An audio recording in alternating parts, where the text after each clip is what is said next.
कि graphical user interface जो wireless जो हमारी डिवाइसेस होती हैं या इवन वायर डिवाइसेस में भी हम लोग किन किन फ्रीक्वेंसीज के ऊपर कनेक्टिविटी कर सकते हैं, और उसके साथ साथ इन डिवाइसेस के GUI इंटरफेस कमांड लाइन के साथ साथ ग्राफिकल यूज़र इंटरफेस को किस किस तरह से एक्सेस कर सकते हैं और कॉन्फ़िगर कर सकते हैं।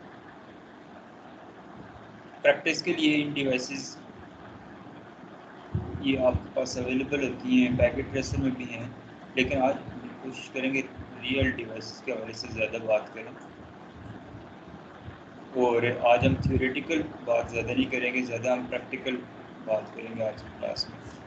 और आप में से जो लोग जिनको बेसिक मोडेम्स वगैरह या इनकी कॉन्फ़िगरेशन नहीं आती, एक हम उसकी बात करेंगे, और दूसरा मैंने आज प्रीवियस क्लास में बात की थी कि एक नई टेक्नोलॉजी या एक डिफरेंट वेंडर की डिवाइस एक मैं एक्सेस करके उसको कॉन्फ़िगर करना आपको सिखाऊंगा, लाइक माइक्रोटिक, जो कि मोस्टली जो मैंने प्रीवियस क्लास में आपको टोपोलॉजी एक आर्किटेक्चर दिखाया था जो हमने डिप्लॉय किया था शावर में, पावर चाइना में, वहाँ भी हम लोगों ने ये माइक्रोटिक को ही बेसिकली गेटवे में एक लोड बैलेंसर के तौर पर यूज़ किया था। ये वायर्ड भी होता है, वायरलेस भी होता है, तो इसको भी आज इसका भी मेरे पास iOS है, इसको भी एक्सेस करेंगे, इसको भी कॉन्फ़िगर करना सीखेंगे, और इसके अलावा मेरे पास एक मोडेम की एक्सेस है, उसको भी हम लोग कॉन्फ़िगर करना सीखेंगे।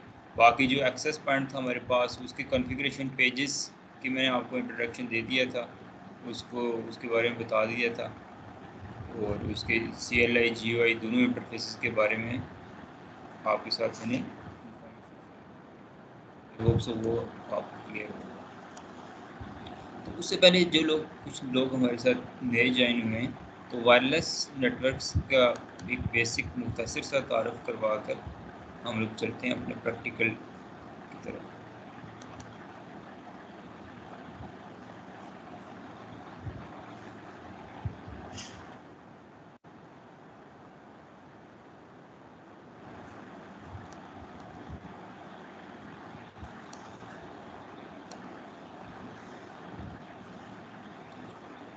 जी, वायरलेस नेटवर्क्स के हवाले से थोड़ा सा आज की क्लास में पहले डिबेट होगा, डिस्कशन होगी। आप सभी लोग मुझे बताएं कि आपने क्या सीखा इससे प्रीवियस 2 क्लासेस में। आप बताएं आपने वायरलेस नेटवर्क्स के हवाले से आप क्या समझ रही है, कौन से नेटवर्क्स होते हैं, इनमें फ्रीक्वेंसीज का क्या कंसेप्ट होता है, किन किन फ्रीक्वेंसीज के ऊपर ये काम करते हैं, और डेली लाइफ में कौन सी फ्रीक्वेंसीज के ऊपर कनेक्ट होते हैं, थोड़ा सा आप एक्सप्लेन करें।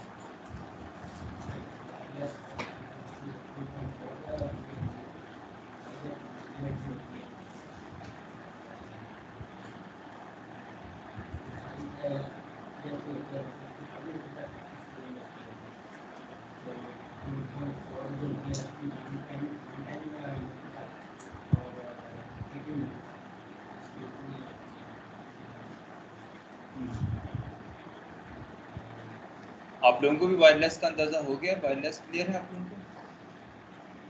मिस द प्रीवियस क्लास में लेक्चर सुनते ना आप लोग? लैपटॉप में सेटअप नहीं किया अभी तक? स्काइप ग्रुप की एक्सेस है या नहीं है? लैपटॉप्स नहीं लिए आप लोगों ने?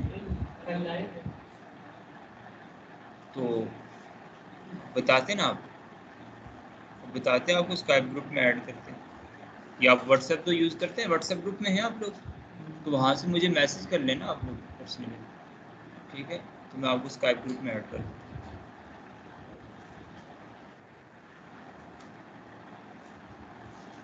तो जब वायरलेस नेटवर्क डिप्लॉय करना हो तो सबसे पहले हमने उसके वायरलेस सर्वे करना होता है हीट मैप के ज़रिए, इसको हीट मैपिंग कहते हैं।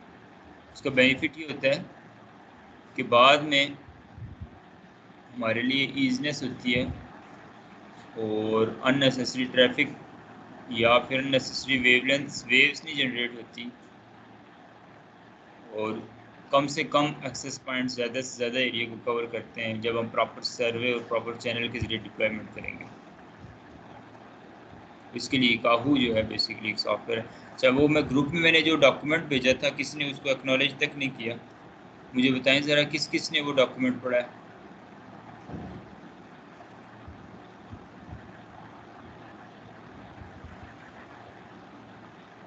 जी,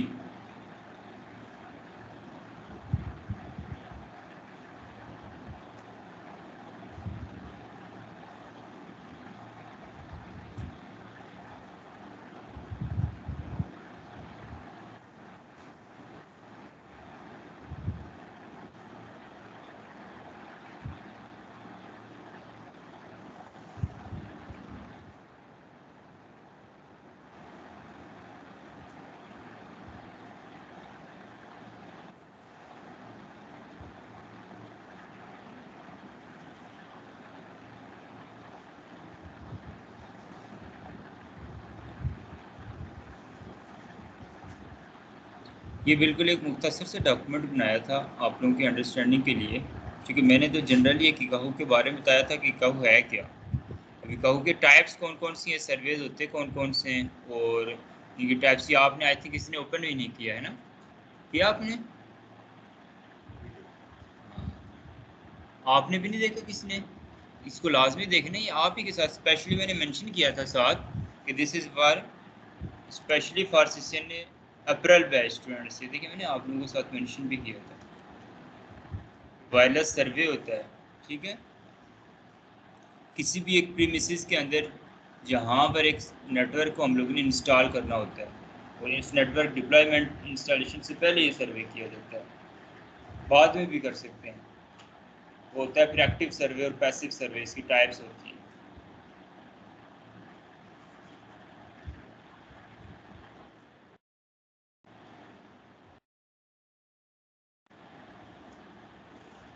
स्पेक्ट्रम एनालाइजर टूल होती है जिसको साइड किक भी कहा जाता है, जो कि सिग्नल्स की स्ट्रेंथ्स और वीकनेसेस और पॉसिबल इंटरफेरेंस जो होती है नेटवर्क के अंदर या उस स्पेसिफिक एरिया के अंदर, वो बताता है वो डिवाइस। क्योंकि एक एक पूरे पूरे फ्लोर्स के लेआउट्स उस हीट मैप के अंदर शो करवा कर बताते हैं, वो उसकी मैं आगे पिक्चर्स दिखाता हूँ मजीद के। सबसे पहले है प्रिडिक्टिव सर्वे, इसकी टाइप्स हैं, ये इसको अच्छे से देखना है।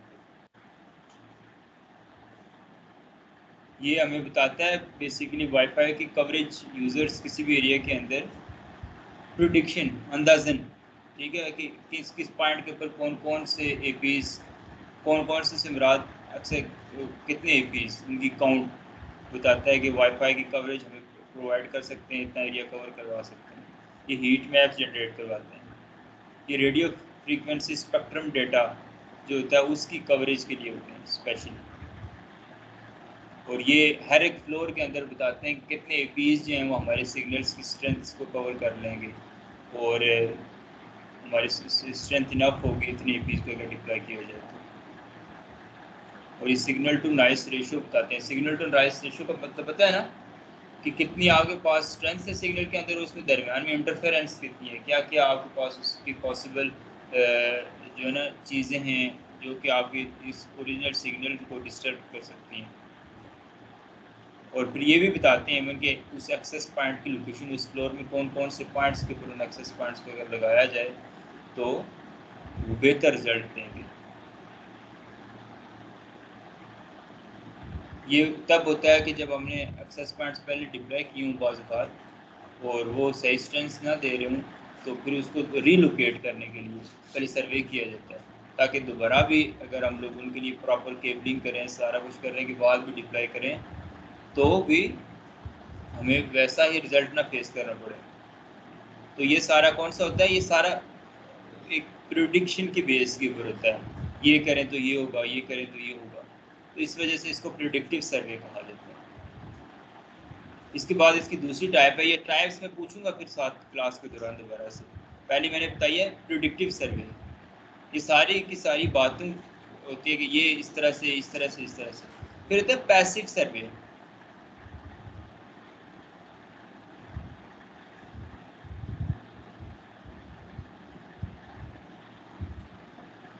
हमने डिप्लॉयमेंट कर ली, सारा इंफ्रास्ट्रक्चर चल रहा है, तो एक्सेस पॉइंट लेट्स फॉर एक ऑर्गेनाइजेशन है, उसमें ऊपर नीचे 3 फ्लोर्स हैं, 20 एक्सेस पॉइंट्स डिप्लॉयड हैं, वो डिप्लॉय कर दिए हम लोगों ने। उसके बाद हम लोगों ने वहाँ पर साइट पे जाना है, और इकाहू साइट की मशीन के साथ उसको जब हम लोग वो सर्वे करेंगे, ये इकाहू साइट की मैं बताता हूँ, इसकी टाइप्स होती हैं, साइट किक 1, साइट किक 2। ये तकरीबन ये जो मशीन आती है ये 35 लाख की होती है साइट किक 1, और जो साइड किक 2 होती है वो राउंड अबाउट 50 लाख प्लस होती है इसकी प्राइस होती है। जो मैंने उस दिन आपके सामने एक्सेस पॉइंट दिखाया था उसी की तरह की इसकी जो है वो शेप होती है देखने में। ये देखें, $5,286।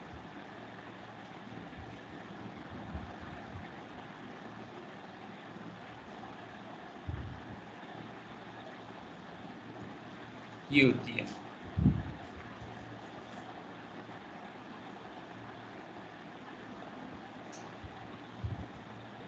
ये साइज होता है। ये इसको बैग में पैक करके हम लोग जब कहीं सर्वे करते हैं या जो भी इंजीनियर्स करते हैं, इस तरह से इसको हैंग किया जाता है। इसके साथ एक इथरनेट कनेक्टिविटी आप अपने मोबाइल में, टैबलेट में या फिर इवन लैपटॉप में लगा के, देखिए ये यहाँ पर इसने हैंग की हुई है। उसके बाद ये पूरा कोई भी एक साइट है, एक ऑफिस है, एक रूम है, उसमें मूव किया जाता है। और ये वो जो उस रूम की, उस ऑफिस की जो लोकेशन होती है, वो ऑलरेडी ऑटोकैड मैप के ज़रिए उस स्पेसिफिक ऑर्गेनाइजेशन की इंफ्रास्ट्रक्चर या फिर उसकी जो पूरा एरिया होता है उसको कवर किया होता है उस स्पेसिफिक डायग्राम के अंदर। ये देखिए इस तरह से ये मोबाइल के साथ भी आप कनेक्ट कर सकते हैं।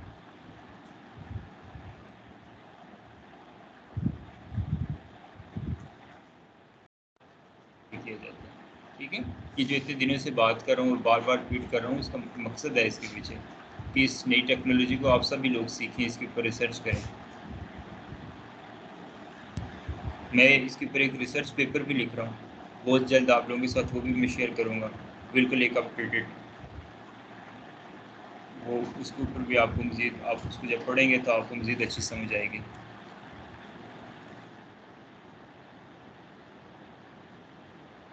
तो ये होता है basically passive survey on site team के साथ, ठीक है। इसमें क्या होता है कि एग्जिस्टिंग रेडियो फ्रिक्वेंसी इन्वायरमेंट जो बना होता है, डिवाइसेस डिप्लॉयड होती हैं, उनके ऊपर इसको परफॉर्म किया जाता है और फिर देखा जाता है कि क्या इनमें से कोई एक्सेस पॉइंट फालतू तो नहीं यहाँ पर डिप्लॉयड है, या जो डिप्लॉयड हैं वो यहाँ की रिक्वायरमेंट को पूरा कर रहे हैं या नहीं पूरा कर रहे हैं। और अगर एक एक्स्ट्रा एपी की ज़रूरत है वहाँ पर डिप्लॉय करने के लिए, तो कौन से एरिया में कौन सा एपी लगाएंगे तो आपका एरिया कवर हो जाएगा। तो और इसके अलावा रेडियो फ्रिक्वेंसी इंटरफेरेंसेस कौन कौन सी, यहाँ पर कौन कौन सी चीज़ें हैं जो कि रेडियो फ्रिक्वेंसी वेव्स जो हैं उनके लिए रुकावट का बायस बन रही हैं। तो ये होती है बेसिकली पैसिव सर्वे, ठीक है। इसके बाद होता है एक्टिव सर्वे। यहाँ पर ये ऑन साइट टीम भी होती है और साइट की मशीन भी होती है, ठीक है। ये इस चीज़ को मेक श्योर करने के लिए होता है कि क्लाइंट की रिक्वायरमेंट्स और जो इंफ्रास्ट्रक्चर हमने डिप्लॉय करना है, वायरलेस नेटवर्क डिप्लॉय करना है, वो क्लाइंट्स की रिक्वायरमेंट को पूरा करें। पोस्ट इंस्टॉलेशन सर्वे भी कहा जाता है इसको, ठीक है। इसमें complete wifi coverage for users के लिए होता है, ठीक है। इसके अलावा जो जो मेजर इंटरफेरेंसेस होती हैं उनको रोकना होता है, इंटरफेरेंसेस कम से कम करनी होती है ताकि आउटपुट हमें कम ज़्यादा से ज़्यादा अच्छी मिले। चैनल ओवरलैपिंग जो हमारी प्रीवियस क्लास में हमने बात की थी, वो हमने कम से कम रखनी होती है, ठीक है। ये तमाम तरह होती हैं इनकी, ये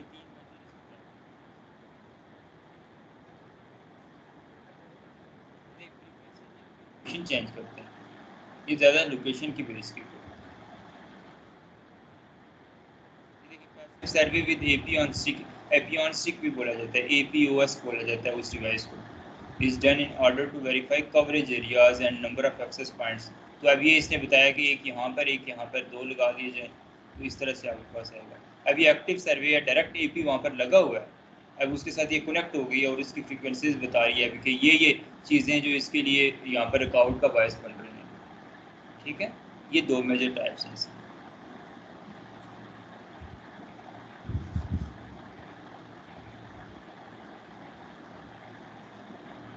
ये फिर वो जो चीज़ें जो कि इसके लिए डिस्टर्बेंस का बायस बनती हैं, 2.4 गीगाहर्ट्ज़ के ऊपर भी और 5 गीगाहर्ट्ज़ दोनों फ्रिक्वेंसीज के ऊपर बता रहे हैं, ठीक है। रिक्वायरमेंट्स क्या क्या होती हैं, एपी ऑन स्टिक वो डिवाइस सबसे ज़्यादा ज़रूरी है पहली बात, और एक इसका पेड सॉफ्टवेयर आता है इकाहू के नाम से, वो आपके मोबाइल में या लैपटॉप में उसका क्रैक इंस्टॉल होना चाहिए, ठीक है।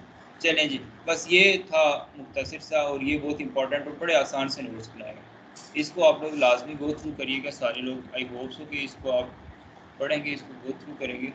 अब हम लोग बात करते हैं कि ये जो जिन एपीज़ को, जिन मोडेम्स को या जिन भी डिवाइस को हमने डिप्लॉय करना है, तो डिप्लॉय करने के बाद जैसे एक एपी की तो मैंने एग्जांपल बता दी थी अच्छी तरह से, उसको हमने देख लिया था।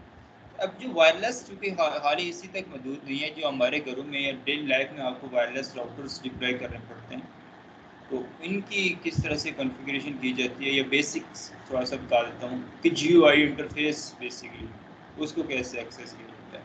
उसके लिए पहले तो मैं एक सिंपल एक्सेस पॉइंट को बताता हूँ।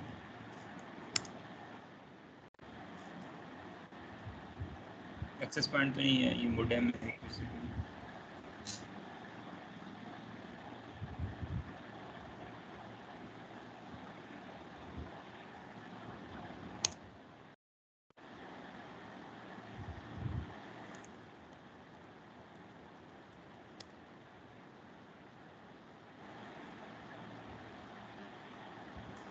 ये बेसिकली मेरे घर में एक लिनक्स सर्वर पड़ा हुआ है, उसको मैंने एक्सेस किया है। इसको बाद में हम लोग SSH भी कर सकते हैं, लाइक 192, इसका IP है 168.10.106।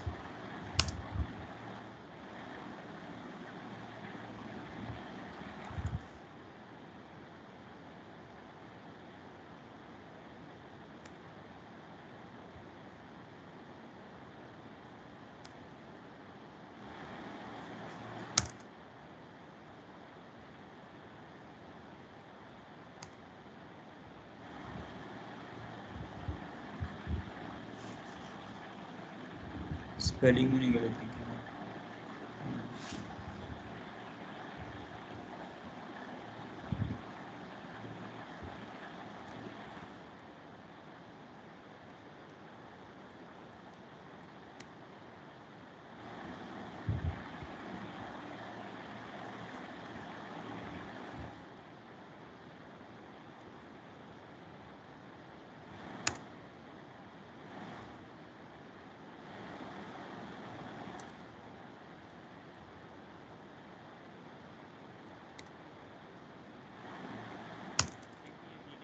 बेसिकली ये एक्सेस हो गया। इसमें हम सबसे पहले वो जो इंटरनेट कनेक्टिविटी के लिए गेटवे को पिंग करके देखेंगे। वो है गेटवे का IP 192.168.10.99। हाँ, ये देखें गेटवे रीचेबल है।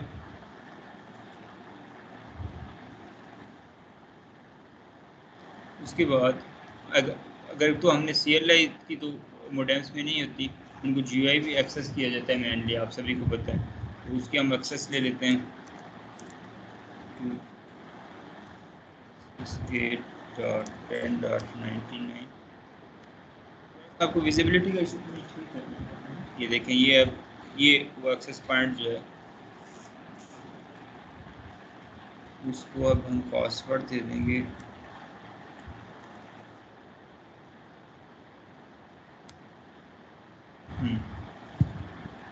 ठीक है, ये इसका बेसिकली वायरलेस का होता है।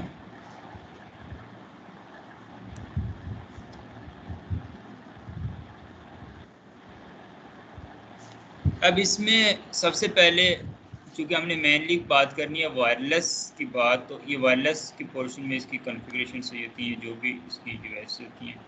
जैसे इसकी SSID की बात हम लोगों ने की थी, और ये आमतौर पर मोडेम्स जो होते हैं ना, मैंने 2.4 और 5 दोनों के लिए मैंने एक्सेस पॉइंट्स की बात की थी, लेकिन ये जो मोडेम्स होते हैं इनमें 2.4 गीगाहर्ट्ज़ के ऊपर ये ज़्यादातर जो है ना वो कॉन्फ़िगर होते हैं। तो इसके सबसे पहले SSID देनी होती है, फिर सिक्योरिटी का प्रोटोकॉल सेट करना होता है, कोई भी आप लगा सकते हैं इनमें से। ठीक है, पर्सनल के लिए ये होता है, एंटरप्राइज लेवल की सिक्योरिटी के लिए इंक्रिप्शन स्पेशल लग जाती है। ठीक है, तो हम पर्सनल, चूँकि होम यूज़र्स के लिए आप पर्सनल पे रखा हुआ है इसको। ठीक है जी,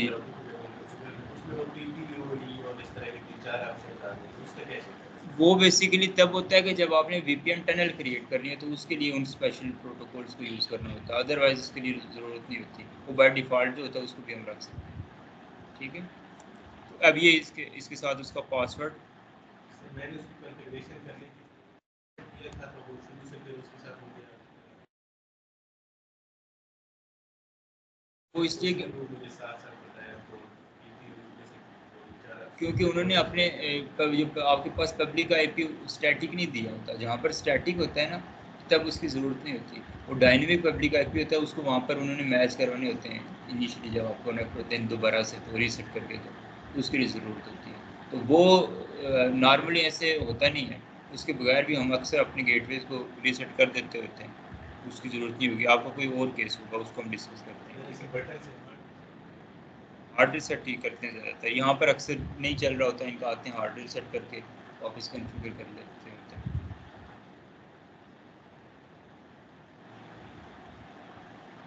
उसके बाद दूसरा उन्होंने हार्ड रीसेट करने से ये होता है ना, वहाँ से आईडी रिमूव हो जाती है, वो आईडी इंटर करनी होती है, इसलिए ये भी हो सकता है। ठीक है, पॉसिबिलिटी।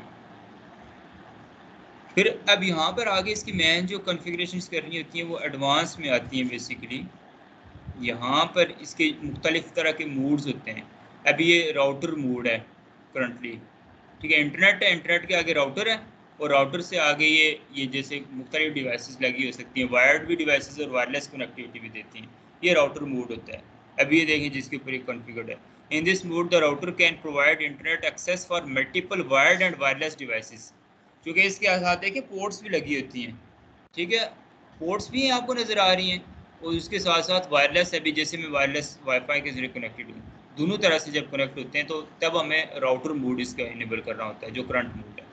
ठीक है, उसके बाद इसका होता है access point mode, AP mode. जब एक्सेस पॉइंट में जाते हैं ना, तो एक्सेस पॉइंट में आपको वायर्ड कनेक्टिविटी नहीं होती, ठीक है, वो सारी कनेक्टिविटी वायरलेस में चली जाती है।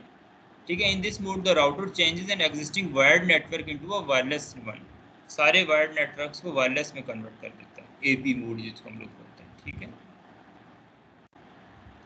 फिर उसके बाद रेंज एक्सटेंडर होता है। रेंज एक्सटेंडर से मुराद ये होता है रिपीटर्स जो हम लोग बनाते हैं। ठीक है, एक एक्सेस पॉइंट यहाँ पे लगाया हमने, अभी ऑर्गेनाइजेशन काफ़ी बड़ी है, लेट्स सपोज ये फ्लोर काफ़ी बड़ा है, तो हम नया एक और आईएसपी से कनेक्शन लेने के बजाय, अगर लेट्स बाहर ये वाला यहाँ तक इंटरनेट ठीक आ रहा है, लेकिन इससे आगे वाले रूम में इंटरनेट सही नहीं आ रहा, तो यहाँ से केबल जो है ना हम लोग लगा कर इससे आगे एक और एक्सेस पॉइंट लगा देंगे, एक और ये डिवाइस लगा देंगे मोडेम, तो ये वहाँ तक आगे रेंज एक्सटेंड कर लेगा इसकी वायरलेस सिग्नल से, ये उस तक इंटरनेट पहुँचाएगा वायर्ड, और वो आगे वायरलेसली आगे सारी डिवाइसेस को पहुँचाएगा। ठीक है, तो इसको बोलते हैं रेंज एक्सटेंडर। ये देखें इंटरनेट है, ये आगे ये गेटवे में ये जैसे ये लगा हुआ है, यहाँ से आगे वायरलेस भी, अब ये वायरलेस भी होता है और वायर्ड भी होता है, दोनों तरह से आप रेंज एक्सटेंडर बना सकते हैं। ठीक है, याद रखिएगा इस बात को। वायरलेस में फिर इसके सिग्नल्स थोड़े से यहाँ से सेटिंग करके क्वालिटी ऑफ सर्विस में जाकर इसकी सिग्नल स्ट्रेंथ को इम्प्रूव करना होता है, और अगर वायर्ड है तो वो बस दैट्स इट, वहाँ पर जाके प्लग इन करके आईपी कॉन्फ़िगर कर लें तो आपका सेटअप हो जाता है। ठीक है, और उसके बाद फिर आगे चाहे वायर्ड कनेक्टिविटी करें या फिर वायरलेस कनेक्टिविटी करें।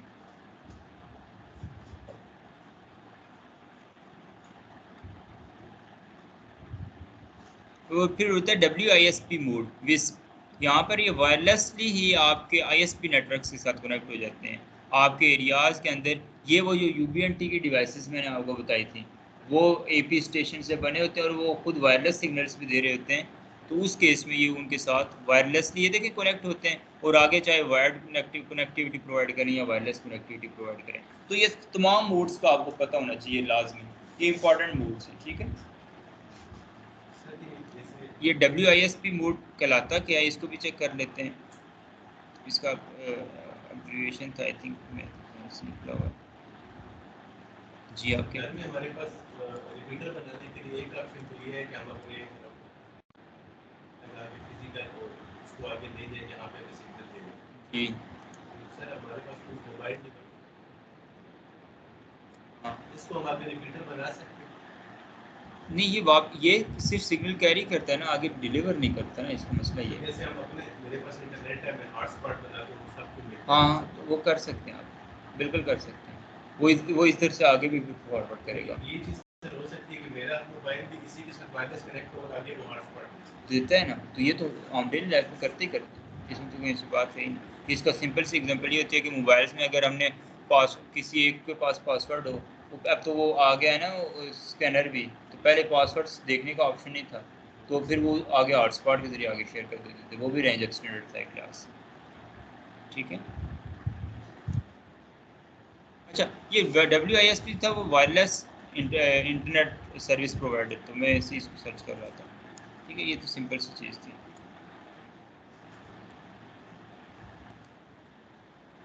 ये इसके कुछ मोड्स थे। अब इसके नेटवर्क के अंदर नेटवर्क सेटिंग में जो भी आप अपनी मर्जी से, लेट्स सपोज इसके लैन के अंदर है, स्टेटस क्या है, सबसे पहले डायनेमिक आईपी के ऊपर है ये, ठीक है। आईपी एड्रेस इसका ये है, इसका आईपी गेटवे ये है, डीएचसीपी सर्वर इनेबल्ड है, और डीएचसीपी सर्वर में इसमें जो आईपीज हैं 192.168.100 से लेकर 199 तक इतने आईपीज मैंने अलाउ किए हुए हैं, ठीक है। और डायनेमिक डीएनएस अभी यहाँ पर नहीं रखा हुआ। और इसके अलावा आपके आगे चल के बात करते हैं, चलें पोर्ट फॉरवर्डिंग की भी इंटरनेट के लिए इसको आगे जिसके साथ इसकी कनेक्टिविटी हुई है, एक ये भी बेसिकली ये जो एक्सेस पॉइंट है ना, ये जो जिसको मैंने अभी एक्सेस किया हुआ है, ये भी एक रेंज एक्सटेंडर भी बना हुआ है एक क्लास, ठीक है। ये भी याद रखिएगा, तभी इधर आपको प्राइवेट आईपी शो हो रही है, प्राइवेट टू प्राइवेट नेट होया हुआ है बेसिकली इसके अंदर। अभी हम इससे अगले टॉपिक्स नेट करेंगे, अब आप राउटिंग की तरफ हम शिफ्ट करेंगे इसके बाद। नेट करेंगे HSRP, VRRP, GLBP, ठीक है, गेटवे लोड बैलेंसिंग प्रोटोकॉल्स करेंगे। फिर उसके साथ साथ हम लोग बस सबनेटिंग करके राउटिंग के टॉपिक्स को स्टार्ट करेंगे, राउटिंग प्योर राउटिंग प्रोटोकॉल्स को स्टडी करेंगे। यानी अब सारा काम हमारा ज़्यादा राउटर्स के ऊपर होगा। ये इसका आईपी है, ये गेटवे इसी आईपी के जरिए मैंने इसको एक्सेस किया था। DHCP सर्वर हम इसको चेंज कर सकते हैं, ये रेंज है 192.168, यहाँ से कोई भी रेंज से कर सकते हैं, ठीक है। लीज टाइम, डिफ़ॉल्ट गेटवे, ये सारा चूँकि खुद ही रिपीटर है, इसमें उसकी ज़रूरत नहीं है। अब इसके साथ ये है, ये एक मेरी ये वाली डिवाइस लिनक्स की डिवाइस थे कि कनेक्टेड है, और इसके अलावा ये एक रेडमी की डिवाइस, दो डिवाइसेस अभी इसके साथ जो है ना करंटली कनेक्टेड है। यहाँ से वो मैक एड्रेसेस जो मैं आपको कह रहा था ना, वायरलेसली किसी मैक को ब्लॉक करना, तो ये वो मैक एड्रेसेस होते हैं जिनको हम लोग बाद में फिर सेटिंग में जाकर ड्रॉप कर सकते हैं, ठीक है, या ब्लॉक कर सकते हैं, मैक ब्लॉकिंग।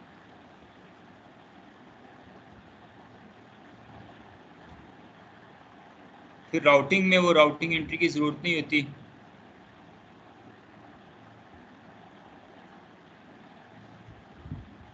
वायरलेस सेटिंग्स में अगर चेक करें तो ये वायरलेस इसका SSID वगैरह और ये वो पासवर्ड, वो चीज़ें जो हमने पहले देख ली थी, यहाँ पे जाके उनको कॉन्फ़िगर किया जाता है। अब ये देखें 802.11 के ऊपर ये काम कर रहा है, ठीक है। BGN ये मिक्स्ड, अब ये देखें ना, बी के ऊपर भी हमने बात की है, जी के ऊपर भी हमने बात की है, और एन के ऊपर भी हमने बात की है। तो ये सारे मिक्स्ड इसको इसलिए कहा जाता है कि ये रेंज की असल बात है वाईफाई, क्योंकि ये 55 मीटर नहीं, इससे ज़्यादा भी रेंज एक्सटेंड करता है। तो इस वजह से जो हमने अभी वायरलेस की बात की थी, तो ये एक मिक्स मोड में इनेबल किया हुआ है। अब इसको हम सिंपल 11 भी रख सकते हैं, आमतौर पर इसको हाल 11 रखा जाता है, लेकिन हमें बेनिफिट हमें पता है कि बी, जी और एन में मिक्स रखने का क्या फ़ायदा है, कि आपके पास जब एन पे चले जाते हैं तो 2.4 और 5 गीगाहर्ट्ज़ कोई भी फ्रीक्वेंसी के ऊपर आपके पास डिवाइस कनेक्ट होना चाहिए तो हो सकती है। बेशक ये खुद 2.4 को सपोर्ट करता है, पता है ना इस बात का, अभी हमने प्रीवियस क्लासेस में इसकी बात की थी जी। अब आता है इसके बाद नेट फॉरवर्डिंग, ये बड़ा इम्पोर्टेंट काम है। अब ये जितने भी हमारे सर्वर्स वगैरह या प्राइवेट आईपीज या डिवाइसेस हमारी एक लैन में पड़ी होती है, उनको जब इंटरनेट से एक्सेसिबल करवाना होता है ना, तो उसके लिए नेट फॉरवर्डिंग इनेबल करनी होती है। अब खाली नेट की अगर बात करें ना, नेट क्या होता है, नेटवर्क एड्रेस ट्रांसलेशन। चूँकि हमारा जो गेटवे ये डिवाइस है ये किसी आईएसपी से आई हुई है, और आईएसपी एक पब्लिक नेटवर्क है, और इस गेटवे से अंदर जो है वो प्राइवेट नेटवर्क चल रहा होता है। अब इस प्राइवेट नेटवर्क में जैसे 192.168 वाली आईपी है तो ये प्राइवेट है ना, 10.10.10 वाली है तो प्राइवेट है ना, 172.16 वाली है तो ये प्राइवेट है। यही तीन आईपी जो है ना इन राउटर्स में हम कॉन्फ़िगर कर सकते हैं लैन के अंदर। तो इन डिवाइसेस की इन आईपीज ने अगर इंटरनेट में जब जाना होता है, इंटरनेट के साथ जब कम्युनिकेट करना होता है, तो गेटवे वाली डिवाइस इनको ट्रांसलेट करवा कर भेजती है पैकेट्स, जो है ना वो जो इन्फॉर्मेशन जो है, लाइक व्हाट्सएप पे आपने अपने किसी दोस्त को मैसेज भेजा तो वो एक वैसा ही मॉडल प्रॉपर चैनल से होता हुआ जाएगा, ठीक है। लेयर 1 का एडर लगेगा, लेयर 2, लेयर 3, फिर लेयर 4, ठीक है, इस तरह से। तो जब वो लेयर 3 का एड्रेस उसमें लगेगा तो प्राइवेट आईपी का एड्रेस लगेगा, जब वो लैन उस डिवाइस, उस मशीन, उस मोबाइल, उस लिनक्स सर्वर किसी भी उस व्हाट्सएप उस एप्लीकेशन से वो मैसेज जब ओरिजिनेट होगा निकलेगा तो उस डिवाइस से उस मैसेज के एग्जिट होने के वक्त उसके ऊपर जो एड्रेस लगेगा, क्योंकि मैसेज है ना खत का, खत के ऊपर एड्रेस भेजा जाता है तो निकलता है ना कि भेजा जाता है आगे जाएगा, तो ये भी एक खत ही समझे इसको, वही कंसेप्ट है सारा, लेयर्स होती हैं बस इसके अंदर। तो वो जब हेडर लगेगा इसके ऊपर तो वो हेडर आईपी का जो हेडर होगा वो प्राइवेट होगा उस लैन के अंदर, यहाँ से आगे फिर जब तक वो गेटवे तक पहुँचता उसका हेडर प्राइवेट होगा। तो जैसे ही गेटवे में पहुंचेगा तो गेटवे में फिर एक कंसेप्ट होगा नेट फॉरवर्डिंग। वो क्या करेगा, वो उस प्राइवेट आईपी एड्रेस को पब्लिक आईपी एड्रेस में कन्वर्ट करके, क्योंकि इंटरनेट में तो प्राइवेट आईपी का कोई कंसेप्ट नहीं है ना, इंटरनेट में प्राइवेट आईपी नहीं चलता, तो उस प्राइवेट आईपी को पब्लिक आईपी में कन्वर्ट करके इंटरनेट से उसको आगे कनेक्ट करेगा और फिर आगे राउटिंग प्रोटोकॉल चलेंगे, rib, EIGRP, OSPF, BGP, ISIS, ठीक है, इनको VPNs को भी हम यूज़ करेंगे, इनकी मदद से वो फिर इंटरनेट से एक्सेसिबल होगा। ये लिख लें सारा, ये होता है, ये कॉन्सेप्ट होता है नेट फॉरवर्डिंग का। अब हम नेक्स्ट क्लास में आपको ये प्रैक्टिकली करके दिखाएंगे। सर नेट में सिर्फ यही होता है प्राइवेट टू पब्लिक? नहीं, नेट की टाइप्स होती हैं, प्राइवेट टू प्राइवेट नेट होती है, प्राइवेट टू पब्लिक होती है, पब्लिक टू पब्लिक होती है, पब्लिक टू प्राइवेट होती है, ठीक है। प्राइवेट टू पब्लिक होगी तो पब्लिक टू प्राइवेट ऑटोमेटिकली हो जाएगी। सिर्फ इसी का ही है, वो डोमेन नेम ट्रांसलेशन वगैरह वो तो इसमें नहीं होती। नहीं, वो इसमें नहीं होती, वो अलग से मैं, लेकिन वो इसको इसके साथ मैं भी जोड़ के बताता हूँ ज़रा किस तरह से इसके साथ इफेक्टिव होती है। क्या समझे नेट के बारे में आप?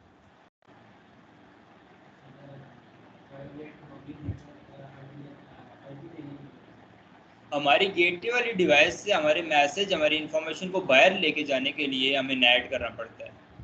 जो मैनेजेबल इंडस्ट्रियल राउटर्स, फायरवॉल जिनके आप चैंपियन बनने आए हुए हो, उनके ऊपर आपको ये सारा काम खुद करना पड़ेगा और हम आपको सिखाएंगे अगली क्लासेस में।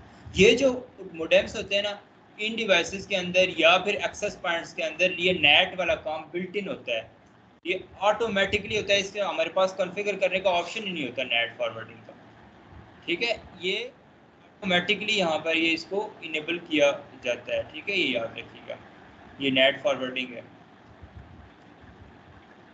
ये इसके अंदर फिर आगे मज़ीद टाइप्स आती है, पोर्ट फॉरवर्डिंग, पोर्ट जो है ना ट्रिगिंग और DMZ, ये काम हम लोगों ने करना होता है। अब ये कंफ्यूज ना होइएगा, पिछला कंसेप्ट अच्छे से लिख लें, चूँकि ये एक बहुत इंपॉर्टेंट आगे वाला कंसेप्ट अब मैं बताने जा रहा हूँ। इससे प्रीवियस बात समझ आ गई है सभी लोगों को? ये बहुत इंपॉर्टेंट बातें, बड़ी टेक्निकल बातें हैं और ये चीज़ें लाजमी इंटरव्यू में भी पूछी जाती हैं, और आपको ये एक्सेस पॉइंट्स, मोडेम्स, ये तो डेली लाइफ में कॉन्फ़िगर करने पड़ेंगे ना। अब नेटवर्क्स आप लोग सीख रहे हैं और ये कॉन्फ़िगर करना काफ़ी नहीं है, वो तो एक ISP के साथ कोई एक बंदा, लोकल सा बंदा जो आता होता, वो मैट्रिक भी नहीं उसने की होती, 10,000 12,000 सैलरी से लेके उसको भी ये पता होता है यहाँ इस खाने में ये लिखना है, इस खाने में ये लिखना है, क्योंकि GUI इंटरफेस है ना। अब देखें GUI कितना आसान है, हर चीज़ आपको देखें ना, मैं समझा भी रहा हूँ साथ साथ एक्सप्लेन कर रहा हूँ, लेकिन सेल्फ एक्सप्लेनेटरी ये चीज़ें। IP DHCP लिखा हुआ है, ऐसे DHCP की रेंज बतानी है, वहाँ पर IP DHCP पूल बनाना था, फिर उसका गेटवे और हर एक चीज़ हमें असाइन करनी थी कमांड्स के ज़रिए। तो इस वजह से ये कोई भी कर सकता है, लेकिन इसके बैक एंड पे कॉन्सेप्ट फिर किसको पता होगा, जिसने ये सुना होगा, जिसको सीखा होगा। नेट उसको क्या पता है, क्योंकि वो तो पहले से इनेबल होता है, उसको उसके उस्ताद ने भी नहीं बताया होगा कि नेट क्या होता है, क्या करना है या कैसे करना है, क्योंकि उसकी ज़रूरत नहीं होती, और ना ही वो उस लेवल पे पोर्ट फॉरवर्डिंग ये चीज़ें करते हैं। फिर आप में से किसको पता है पोर्ट फॉरवर्डिंग के बारे में? यार इतना तो आप सभी को पता होना चाहिए, ये बताएं ज़रा, ये जो सीनियर लोग बैठे हुए हैं यहाँ पर, कासिम अब्बासी, आप बताएं, सुहेल भाई आप भी मुझे बता सकते हैं, असफंदियार को तो पता होगा, अदनान यस सर। असफर को भी पता होगा, लेकिन बता सकते हैं। Yes sir. एक सेकंड, मैंने स्पीकर बहुत हल्का किया हुआ है। अच्छा यार, आज मैंने ये लगाया ही नहीं है, एक खैर है, आवाज़ उनको तो जा ही रही है। आवाज़ क्लियर थी यार इससे पहले आप लोगों को? आज मैंने ये माइक जो है वो कनेक्ट ही नहीं किया था। जी सर, क्लियर थी। चलें चलें, अच्छा है आवाज़। अब मुझे बताइए ज़रा, अब जो कोई एक्सप्लेन करना चाह रहा था, पोर्ट फॉरवर्डिंग क्या होता है, या डीएमजी किस तरह से बनाते हैं, या क्या कॉन्सेप्ट होता है इसका?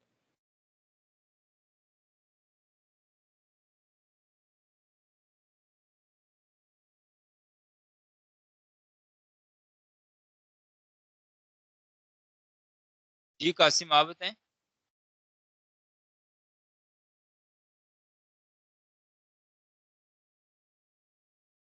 जितना मैंने सिखाया उतने पे ही हो कासिम, खुद भी तो कुछ सीखना पड़ता है।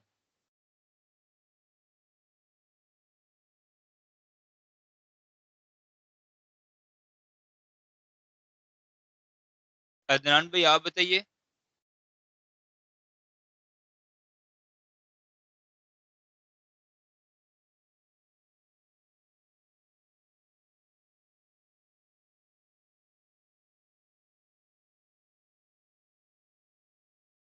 पोर्ट फॉरवर्डिंग से मुराद ये होती है कि हमारी लैन में कोई एक ऐसा सर्वर पड़ा हुआ है, या कोई एक ऐसी डिवाइस पड़ी हुई है, चाहे वो वाइप सर्वर्स हैं, लिनक्स सर्वर्स हैं, या ये जो कैमराज हम लोग ऑनलाइन करते हैं एनवीआर के ऊपर, आईपी कैमराज जो हम डिप्लॉय करते हैं और उनको वापस इंटरनेट में कहीं से भी देख सकते हैं। हालांकि उन कैमराज के ऊपर प्राइवेट आईपी चल रहा होता है, लेकिन उसको हम इंटरनेट से एक्सेस कर सकते होते हैं। सबसे अच्छी एग्जांपल ये है। तो इस वक्त फिर वो कैमराज के ऊपर जो आईपी होता है, उसके साथ सर्वर, इनका इंटरनेट में कोई सर्वर पड़ा होता है, उसकी पोर्ट नंबर जो है ना, वो हमें यहाँ पर इनेबल करनी होती है। आईपी को भी और पोर्ट को भी हमने अलाउ करना होता है कि ये प्राइवेट आईपी इंटरनेट से एक्सेसिबल हो सके। तो उसके लिए हमें, अब ये देखें, जैसे मैंने एक आईपी एक्सेसिबल किया हुआ है, ये टेलनेट के जरिए 192.168.10.6, पोर्ट नंबर 23 है टेलनेट की। और टीसीपी यूडीपी दोनों के लिए जो है ना, इंटरनेट से अगर ये एक्सेसिबल हो 23 पोर्ट के ऊपर, इंटरनल भी और एक्सटर्नल भी पोर्ट। तो इस तरह ये कॉन्सेप्ट होता है बेसिकली इस चीज का, पोर्ट फॉरवर्डिंग का, कि किसी एक प्राइवेट आईपी, किसी एक सर्वर के ऊपर प्राइवेट आईपी चल रहा है, लेकिन हम उस सर्वर को इंटरनेट से एसएसएच करना चाहते हैं, टेलनेट करना चाहते हैं।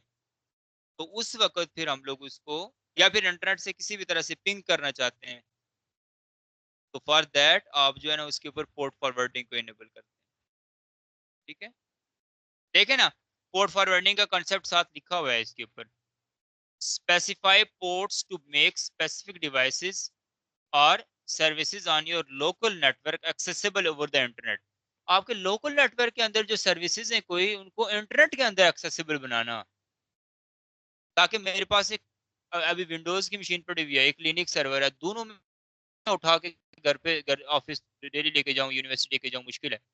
तो इसके बेहतर यह है कि जो जो लिनक्स वाला है उसको मैं घर में इंटरनेट के साथ कनेक्ट कर लूँ, और यूनिवर्सिटी में या कहीं पे भी जब मैं बैठा हूँगा, उस लिनक्स सर्वर के ऊपर मैंने काम करना होगा, तो मैं उसको आईपी के जरिए एक्सेस करके, मैं यूनिवर्सिटी में बैठ के अपने इस पीसी के ऊपर उसकी एक्सेस ले लूंगा, जैसे अभी ली हुई है ये आपके सामने। ठीक है, एक पहले मैंने आपको एनीडेस्क के जरिए लेके बताई, फिर मैंने एसएसएच करके दिखाया।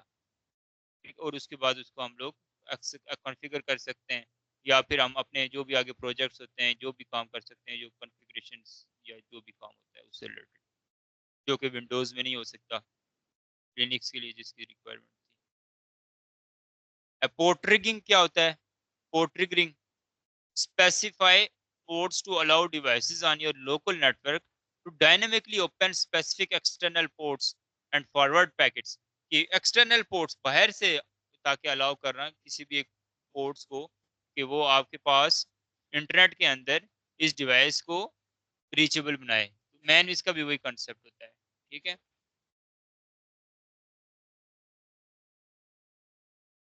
यहाँ पर एक सिंपल इंडिविजुअल आईपी एड्रेस को इंटरनेट से प्राइवेट आईपी को यूटिलाइज कर रहे हैं। नेट का मेन कॉन्सेप्ट ये होता है कि हमारे लैन के तमाम तरह आईपीज को इंटरनेट से एक्सेसिबल बना रहा होता है। तो यानी कि वो ट्रांसलेट हो रहा होता है, वहां पर ट्रांसलेशन हो रही होती है। जी, ये हमें किसी भी सर्वर के लिए खुद ब खुद करनी पड़ती है। फिर होता है डीएमजी बनाना, डीमेटेरियलाइज जोन। जब तक वो डिवाइस, जो जिस जिस सर्वर या जो भी सर्विस है आपकी वो ऑनलाइन है, तब तक वो एक्सेसिबल रहेगी। नहीं, आप उसके लिए आपको स्टैटिक आईपी उस डिवाइस को देना पड़ता है, वो चीज़ उसकी तरफ मैं आता हूँ। ये बड़ा अच्छा, चले ये शायद ना बताता, आपने पूछ लिया है कि ये कब तक, ये जो हमने पोर्ट फॉरवर्डिंग इनेबल किया है किसी एक सर्वर की, वो कब तक ये एक्सेसिबल रहेगा। पहली बात ये होती है कि उस डिवाइस के ऊपर हम लोगों ने ये उसको डीएचसीपी में नहीं रखना होता।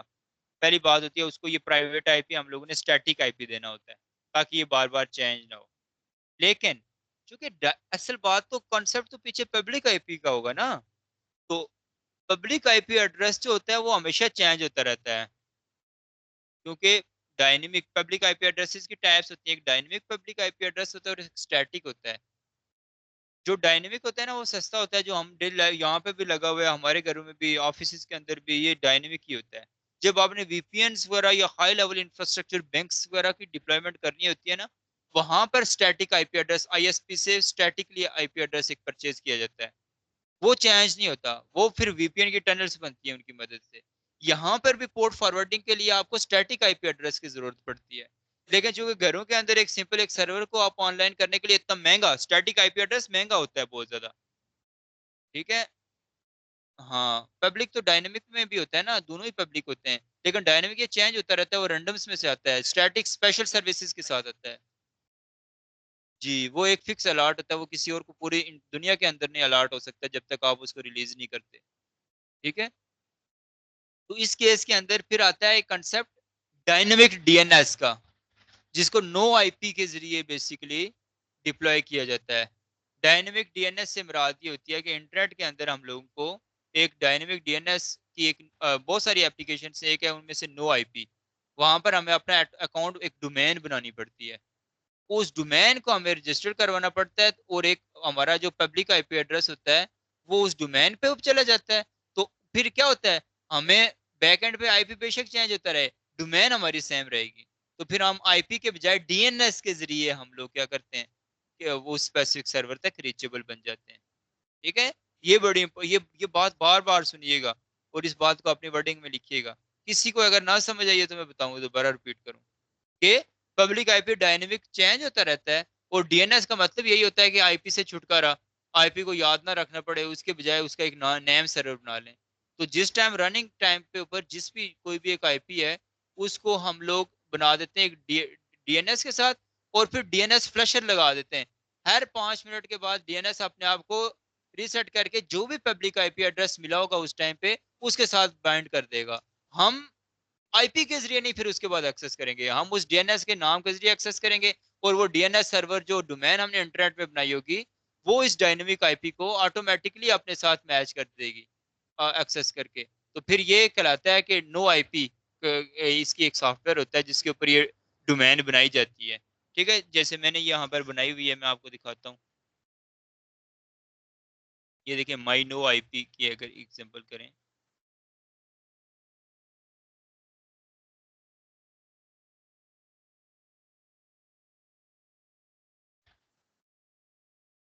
यहाँ पे कोई अटैकर तो नहीं बैठा हुआ, अपना सारा नेटवर्क यहाँ पे कपड़े उतार के आपके सामने रखे हुए हैं। हम्म? ये वो देखें पब्लिक आईपी एड्रेस है इस टाइम पे जो चल रहा है। ठीक है, अभी एक्टिव नहीं है ये। और उसके बाद इसका जो मेरा डी डायनेमिक जो है ना डोमेन जो बनी हुई है, वो डोमेन में आपको बेसिकली मकसद है दिखाना। ये देखें, वो डोमेन मैंने बनाई हुई है medi.ddns.net, dynamic domain name server dot net, ये डोमेन होती है। अब इसका बेनिफिट ये होगा, अभी तो मैंने इसको एक्टिवेट नहीं किया हुआ, क्योंकि ये पता था कोई भी ये वीडियो कहीं पे भी जा सकती है, कोई भी देख सकता है, तो ये ना घर पहुंचे तो नेटवर्क ही उड़ा हो सारा, और सारी जो है ना प्राइवेसी कंप्रोमाइज हुई हुई हो।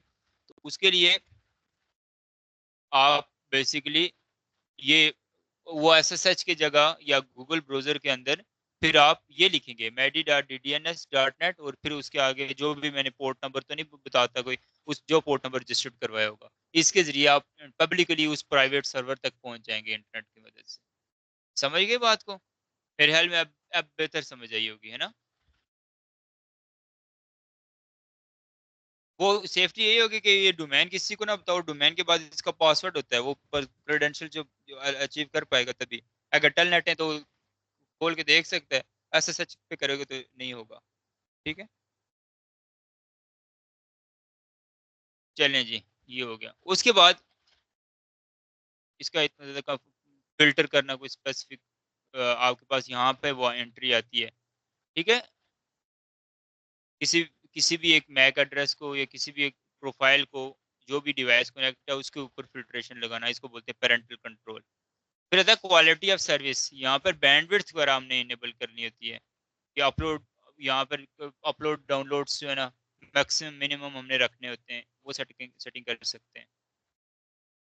फिर सिक्योरिटी आती है, सिक्योरिटी के अंदर इसकी फायरवॉल, एक्सेस कंट्रोल, एसीएल की पॉलिसीज लगा सकते हैं। हम लेट्स से अपने घर में चाहते हैं कि मेरे घर में कोई भी बंदा टिकटॉक ना एक्सेस कर सके, ठीक है? तो उसके लिए फिर हम लोग यहाँ पर फायरवॉल के अंदर एक्सेस कंट्रोल एसीएल के अंदर उसके रूल्स बना लेंगे, रूल सेट कर लेंगे, ठीक है? आईपी एंड मैक बाइंडिंग, यहाँ पर जाके मैक फिल्टरिंग वगैरह और वो तमाम सारी चीज़ें हम लोग कर सकते हैं। उसके बाद आईपी वेरिएंट 6 की अभी ज़रूरत नहीं है क्योंकि आईपी वेरिएंट 6 आपने सीखा नहीं हुआ।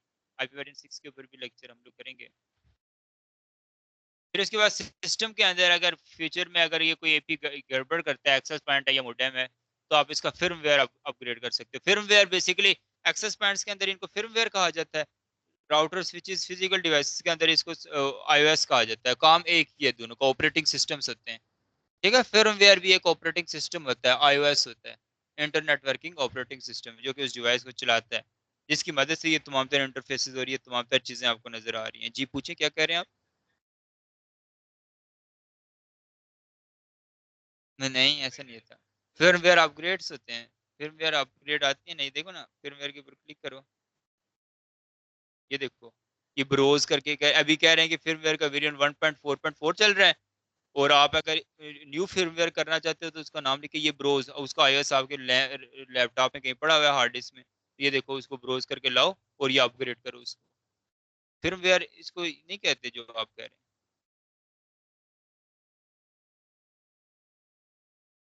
विंडो चेंज नहीं होती, विंडो अपग्रेड नहीं होती, नहीं होता है। हम तो बहुत ज्यादा करते हैं, फिर्मवेयर सबसे पहले अपग्रेड किया जाता है। जब भी हम कहीं पे डिप्लॉयमेंट जाते हैं ना, एक्सेस पॉइंट स्पेशली, तो इनके फिर्मवेयर को अपग्रेड किया जाता है। वो जो P2P डिवाइसेस थी हमारी, एक हफ्ता नहीं वो कनेक्टिविटी दे रही थी, कनेक्शन डिस्टॉर्शन आ रही थी बहुत ज्यादा। फिर हमने एट द एंड जाकर उसकी सारे ट्रबल शूटिंग करने के बाद उनके फिर्मवेयर्स को अपग्रेड किया था, तभी उन्होंने काम जो है ना करना स्टार्ट किया था प्रॉपरली। वो जब अपडेट्स आती है ना, तभी आती है जब प्रीवियस वेरिएंट में कोई इशू आता है, तो वही इशू की वजह से अपग्रेड होती है। तो अपग्रेड जब भी आए तो आप लाजमी कर लें। जैसे विंडोज़ के अंदर अपडेट्स आती हैं, अगर हम ना करें तो फिर हमारा सिस्टम बाद का सही तरह से नहीं चल रहा होता। जैसे ही अपडेट्स उसमें इनेबल करते हैं तो सिस्टम सही तरह से चलना शुरू हो जाता है, ठीक है? तो ये सारा इसका सिस्टम था, कंसेप्ट था। बैकअप वगैरह लेना इसकी कॉन्फ़िगरेशन का। एडमिनिस्ट्रेशन में क्या है जी, ओल्ड पासवर्ड लगा के पासवर्ड यहाँ पर रीसेट कर सकते हैं आप इसका।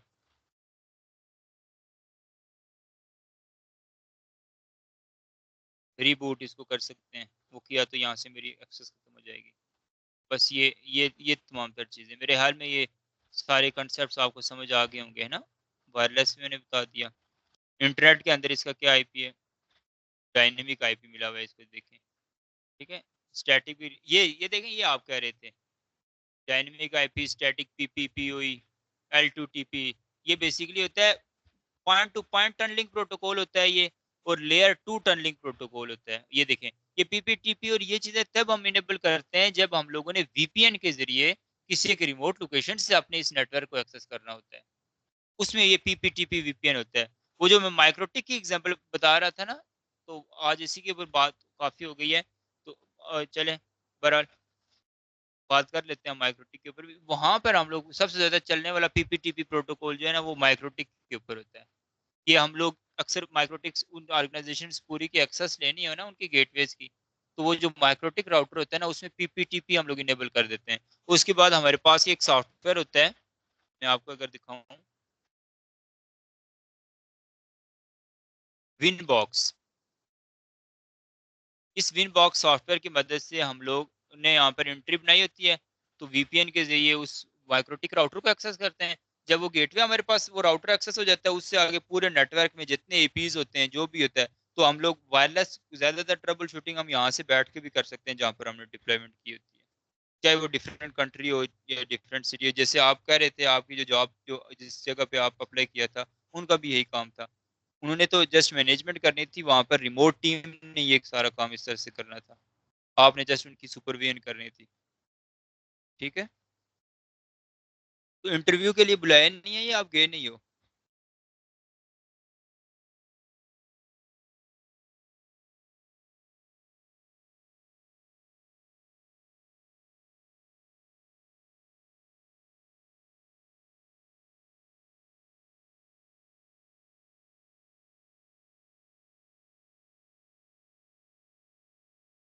ये डिस्टेंस से ना घबराया करें। मेरे घर से मेरी यूनिवर्सिटी जो है वो 35 किलोमीटर है, और मेरी यूनिवर्सिटी से मेरा जो ऑफिस है वो 52 किलोमीटर डिफरेंस पे है। आपके लिए जस्ट मोटिवेशन के लिए कह रहा हूँ, तो डिस्टेंस से ना घबराया करो, फिर ऐसे थोड़ा ही आप मार्केट में चाहिए। हाँ, नहीं, ये सारी चीजें करने पे आए बंदा हर चीज कर सकता है। इनिशियली जब आपने इंडस्ट्री में इन होना है ना, तो ये मेरी बात याद रखना, ये नेटवर्क्स की फील्ड ऐसी फील्ड है कि जस्ट आपको पहली जॉब की जरूरत होती है, आप चैंपियन बनते जाते हो। तो पहली जॉब आपको कोई कहे कि आप जो मर्जी करवा ले आपसे, आपको कहे कि पैसे भी नहीं दूंगा काम करो, वो काम सीखने के लिए आप जरूर करो, मैं आपको ये रिकमेंड करूंगा। तब आप चैंपियन बनोगे इस फील्ड के अंदर। आपको रात को बुलाए, आपको दिन को बुलाए, आपको कहे आपने हफ्ते एतवार को भी आना है, तो आप जरूर जाओ। क्योंकि पहली दफा क्यों आपको रखेगा, आपके नेटवर्क्स की एक्सेस देगा और चीज, क्योंकि वो आपने काम नहीं किया होगा, गैर तजुर्बाकार लोग नहीं रखते, इसलिए हम ये आपको कह रहे होते हैं डिवाइसेस के ऊपर ये काम करो। आप ये पैकेट ट्रेसर इन सिमुलेशंस बनाओ, फिर आप उनको बताओगे कि हाँ मैंने फलानी ऑर्गेनाइजेशन में ये मैंने 10 विलेंस बनाई थी जो कि आपने अपने पैकेट ट्रेसर में होंगी। वो ऑर्गेनाइजेशन में जाके पूछिएगा, इतना इनके पास टाइम होता है? नहीं। वो पूछेगा, वो आपसे कॉन्सेप्ट पूछेगा, हाँ भाई उस विलेन में ये ट्रबल शूटिंग कैसे हुई थी, उस विलेन के नाम क्या क्या आपने दिए थे, उसके वीटीपी सर्वर भी बनाया था आपने, या सिंपल विलेन? जब आप जवाब दे दोगे तो उनको क्या जरूरत है जी वो कि जाके उसको कहेंगे हाँ भाई नंबर दो उनका, हाँ ये करो वो करो। आप किसी भी गैर मारूफ कंपनी का नाम लिख सकते हो, कह सकते हो इस कंपनी में मैंने ये काम किया था, ये डिप्लॉयमेंट्स किए हैं, या इतने टाइम पे मैं काम कर रहा हूँ, उनके नेटवर्क को मॉनिटर कर रहा था, और साथ उस दौरान में मुझे ये मसाइल पेश आए और इनको मैंने इस तरह से सॉल्व किया। तो बस दैट्स इट। तो ये भी तब जरूरत है पहली जॉब लेने के लिए, और पहली जॉब जो खुद मिल रही है आपको, और टाइम अगर आपके पास कोई भी है तो आप लाजमी लें नेटवर्क्स की जॉब। क्योंकि एक जॉब आपको मिल जाएगी ना, चाहे वो अगर पहली जॉब आपको 25 पे मिलती है ना, और आप 1 महीना 2 महीने 3 महीने 5 महीने तजर्बा ले लेते हो, वो तजर्बा लिख के और कहोगे कि मैं इस ऑर्गेनाइजेशन में काम कर रहा हूँ, फाइनेंशियल इश्यूज की वजह से मैं यहाँ पर अप्लाई कर रहा हूँ, वो आपको 50 पे रखेंगे, 50 से आप लाख पे जाओगे। और इस तरह से आप लोग मूव करोगे, याद रखना नेटवर्क्स के अंदर ग्रो बहुत जल्दी बंदा करता है। और कंफर्ट जोन भी नहीं ढूंढना, यहाँ पर बाज औकात बड़ी अच्छी, बड़े हमारे यहाँ पर शहजादे किस्म के स्टूडेंट्स थे, बड़े लायक सीसीएनए सीसीएनपी के एक्सपर्ट्स थे, उनको क्या, ये हुआवे के अंदर तो बड़ा काम कर, ये पीटीसीएल के और इस तरह के 2-3 कंपनीज जहाँ पर डाटा सेंटर मॉनिटरिंग की जॉब्स मिली, पूरा दिन बैठ के वहां पे कोई काम नहीं होता उनको, जस्ट पबजी देखते रहते हैं, पबजी खेलते रहते हैं। नेटवर्क डाउन होगा तो कोई आपको प्रॉब्लम फेस करनी पड़ेगी ना, वो तो शायद साल में ना साल साल डाउन ना हो। तो बजाय लर्निंग करने के आगे ग्रो करने के, उनको कंफर्ट जोन मिल गया, 90,000 95,000 उनकी सैलरी है, साथ उनके बोनसेस वगैरह लग के 1,10,000 15,000 उनकी सैलरी आ जाती है। बस उन्होंने अपने आप को वहां पर रोक लिया, सीसीएनपी भी बुला दी। सीसीएन ये नेटवर्क ऐसी फील्ड है, जब तक आप इसके साथ जुड़े नहीं रहोगे ना, तो ये आपको भूल जाएगा। वो बुला दिया वो सारे कॉन्सेप्ट्स, बस अब वो आप वहां पर अपना टाइम जाया कर रहे हैं। कंफर्ट जोन, कंफर्ट जोन ना ढूंढो भाई, अपने अंदर अपने लिए चैलेंजेस पैदा करो, चैलेंजेस लो चीजों को। सीसीएनपी सीसीआई जब आप करोगे तो आपको ऑब्वियसली मिलियंस में सैलरीज मिलेंगी, तो मिलियंस में सैलरीज जब आपको मिलेंगी तो आपको उसी हिसाब से काम भी करना पड़ेगा। तो काम तब आप कर पाओगे जब आपने अपने आप को कंफर्ट जोन से निकाला होगा। जब आप अपनी कंपेटेबिलिटी ढूंढोगे तो ऑब्वियसली फिर आप प्रॉब्लम्स का शिकार होगे। ये बातें बड़ी इंपॉर्टेंट और बड़ी जरूरी हैं आप लोगों के लिए, स्पेशली जो नेटवर्क्स फील्ड के अंदर है। यहाँ पर आपको शुरू में बड़ी मेहनत करनी पड़ेगी जॉब लेने के लिए। कुछ लोगों को बड़ी आसानी से जॉब्स मिल जाती हैं, ये थोड़ी सी नसीब और रिस्क की बात भी होती है।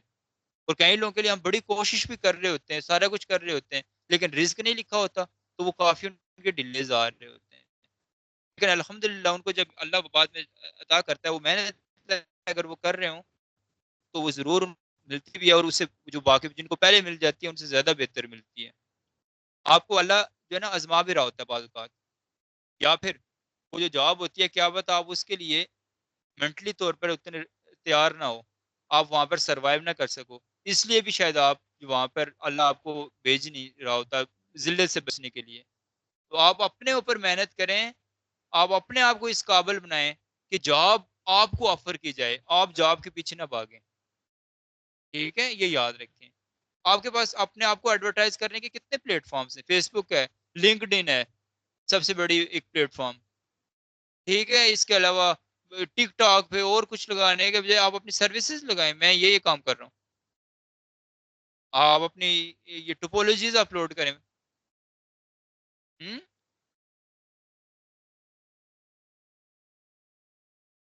ये सदी जो है ना, ये सदी अहमकों की पज़ीराई की सदी है, ये याद रखिएगा। जहाँ पर नाच, गाना, बेहयाई इन चीज़ों को प्रमोट किया जा रहा है। यहाँ पर पढ़े-लिखे इल्म वाले लोगों का कोई जो है ना, कोई जगह नहीं है। बड़े-बड़े स्कॉलर्स, बड़ी-बड़ी रिसर्चेज़ हो रही हैं, चूँकि हम लोग रिसर्च फ़ील्ड में हमें पता है इस चीज़ का। उनका नाम ही कोई नहीं है। कहीं पे शायद किसी एक मॉर्निंग शो में या किसी एक खबर में सरसरी पट्टी लग जाए सिंपल, बस दैट्स इट। और ये जो वो 2-3 दिन पहले ये जो एक वायरल हुई थी, पता नहीं वो कूड़े वाले 2-3 कोई गुज़र रहे होते हैं, उनकी पता नहीं किसी ने रैंडम वीडियो बनाई या क्या किया, तो वो हर बंदा जी, मौलवी, कारी, मुफ्ती, उस्ताद, शागिर्द, हर बंदा उसी तरह से अपने टेढ़ी चाल करके चल रहा है जी, मैं भी वायरल हो जाऊँ। ये हमारा अलमिया है इस मुल्क का। इसी तरह से ये एक एक शो मैं देख रहा था जहाँ पे खलीलुर रहमान कमर बैठे हुए थे, और वो एक वो लड़की ने जो सवाल किया, ठीक है? तो वो लड़की उसके बारे में बाद में रिसर्च में आया कि वो उसी शो की जो है ना, वो कंटेंट क्रिएटर थी, और सिर्फ़ उन्होंने वायरल होने के लिए इस तरह की डिस्कशन, एक प्री सेट डिस्कशन की, लेकिन जिसको उन्होंने इस तरह से शो करवाया कि ये बिल्कुल अभी रन टाइम पे ये काम हो रहा है, और कितनी वायरल हुई। सिर्फ़ अपने आप को वायरल करवाने के लिए, अपनी रेटिंग्स, चैनल की रेटिंग्स बढ़ाने के लिए, और आम अवाम को ये फुद्दुल गा रहे हैं।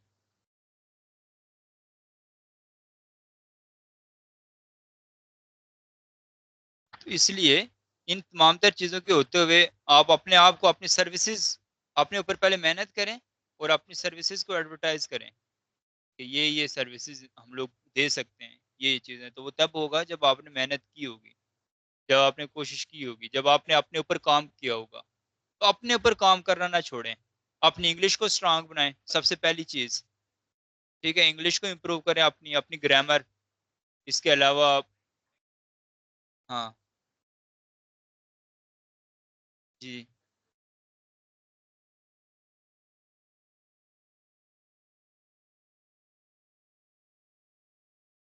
जी, ऐसे ही होता है। वो शुरू में इंटरव्यू में भी आपके पास ऐसे ही होता है। बाद में फिर जब आप उन्होंने ये होता है कि आपके साथ कम्फर्ट ज़ोन बन जाता है, तो बाद में फिर वो शिफ्ट हो जाते हैं, लेकिन शुरू में आपको लाज़मी होता है।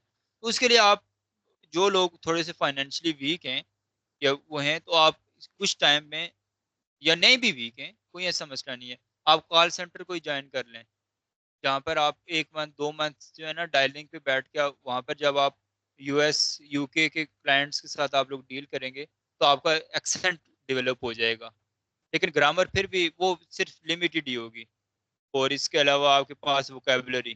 तो वोकैब्युलरी के लिए डेली आप लोग, जैसे आप लोगों के लिए स्पेशली ये जो हमारे साथ जूनियर्स लोग इस्तीफ़ा आए हुए हैं, डेली 10 वर्ड्स, टिकटॉक शायद पूरा दिन देखता रहे बंदा, थके ना, है ना? पबजी भी देखता रहे। उन चीज़ों से अब यहाँ पर जब आप आ गए ना स्किल सीखने के लिए, उन चीज़ों से अपने आप को थोड़ा-सा दूर करें अब। अब इस चीज़ के ऊपर, टेक्नोलॉजी के ऊपर सर्च करना स्टार्ट करें। देखें अब 1-2 महीने ये इंसान जो है ना, इसका दिमाग जिस तरफ लगाओ ये लग जाता है। शुरू में थोड़ा-सा प्रॉब्लम होगी, 1 महीना, 2 महीने, उसके बाद आपको टेक्नोलॉजी के अंदर ही इतना दिल करेगा कि इन चीज़ों को रिसर्च रिसर्च करना और ये चीज़ें। लेकिन उसके लिए आपको पहले 1-2 महीने मुश्किल से गुज़ारने पड़ेंगे। नमाज़ पढ़ना, जो लोग पढ़ते हैं 5 वक़्त की नमाज़, उनके लिए पूछो तो कोई मसला ही कोई नहीं है, कितनी आसान है नमाज़। और जो नहीं पढ़ते, उनको उनसे पूछो तो मसल्ले तक पहुँचना, वुज़ू करना, एक क़यामत तक की बात है। इतना बड़ा वो के लिए मुश्किल बात है। तो जिन्होंने जो पढ़ते हैं, उन्होंने अपने आप को एक ट्रेन रूटीन बनी होती है। जो नहीं पढ़ते क्या होता है, वो अगर पढ़ना स्टार्ट कर दें तो वो भी 15 दिन 20 दिन 1 मंथ उसके बाद उनको भी वही उसी लाइन पे आ जाएंगे। तो ये जो शुरू के 15 दिन 20 दिन जब आप यहाँ पे आ गए हो ना, इसमें अपने आप को टफ टाइम देना होता है, इसमें अपनी रूटीन से हटना होता है। सिकंदर, जैसे आपके बारे में कहा जा रहा है कि कोई चेंजेस नहीं आ रही आपकी रूटीन में, फिर फायदा क्या है इस चीज का? सलीम साहब ने अगर शिकवा किया तो फिर तो सब खत्म हो जाएगा। मैं उन्होंने कभी आपका इंटरव्यू लिया या और उन्होंने मुझे आगे कहा कि ये तो काम नहीं उस तरह से कर रहा, फिर तो सब जो है ना आपके साथ इतना लाड कर रहा हूँ तो वो सब खत्म हो जाएगा फिर। तो अपनी भी इज्जत का ख्याल रखना और मेरी भी इज्जत का ख्याल रखना, ठीक है? और एक्स्ट्रा नॉलेज जब तक नहीं करोगे तो तब तक खाली इन क्लासेस से कुछ नहीं होगा आपके लिए स्पेशली। और हमारे साहब वो ऐसा मॉडल ही बस भेज रहे होते हैं, मैं इनको कह रहा हूँ कि बेसिक शेयर करें, बेसिक्स शेयर करें,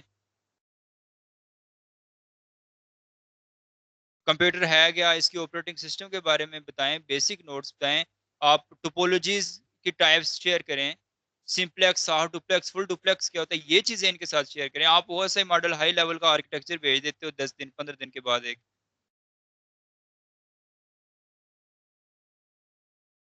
और वो कुछ लोगों ने आपको किया हुआ है उसमें ड्राइव के ऊपर एक्सेस के लिए, उस उनको अलाउ कर देना। और वो जो आप लास्ट डे आए थे हमारे, आपके साथ एक स्टूडेंट बैठा था, उसको मैंने कहा था एक्सेस दे दें, उसकी एक्सेस अगर दी भी हुई है तो रिमूव कर दो वापस। वो जस्ट एक्सेस लेने आया था, इतने हमारे लेक्चर्स तो नहीं है कि आए और एक दिन में सबको एक्सेस दे दी जाए। उसकी रजिस्ट्रेशन कुछ भी नहीं हुई और वो एक दिन आया, उसके बाद उसको एक्सेस मिली तो उसने कहा लेक्चर्स मुझे मिल गए, अब मुझे जाने की जरूरत ही क्या है। तो इसी वजह से आप लोगों के लिए जो है ना कंफर्ट जोन नहीं क्रिएट किया जाता और ये जो है ना मुश्किलात रखी जाती हैं। बाकी और इदारे कोई भी इस तरह से रिकॉर्डिंग्स करते ही नहीं है, उनको पता होता है कि ये रिकॉर्डिंग्स क्या बताए, एक रिकॉर्डिंग 10 लोग सुन रहे हों, और जो रिकॉर्डिंग इतनी ऑप्शंस अवेलेबल होती हैं तो स्टूडेंट्स भी कम हो जाते हैं, वो कहते हैं घर में आवाज में सुन लेंगे। अब कितना इंपॉर्टेंट लेक्चर था हमारा आज का, और यहाँ पर देखें अगर 10 15 30 35 लोग बैठे होते हैं और आज अगर 10 15 लोग बैठे हुए हैं तो मुश्किल बात है ना। उन्होंने यही सोचा होगा बारिश है आज, तो चलो कुछ जगहों पे बारिश थी और मेरी अपनी भी जो है ना हेल्थ जो डाउन थी आज काफी,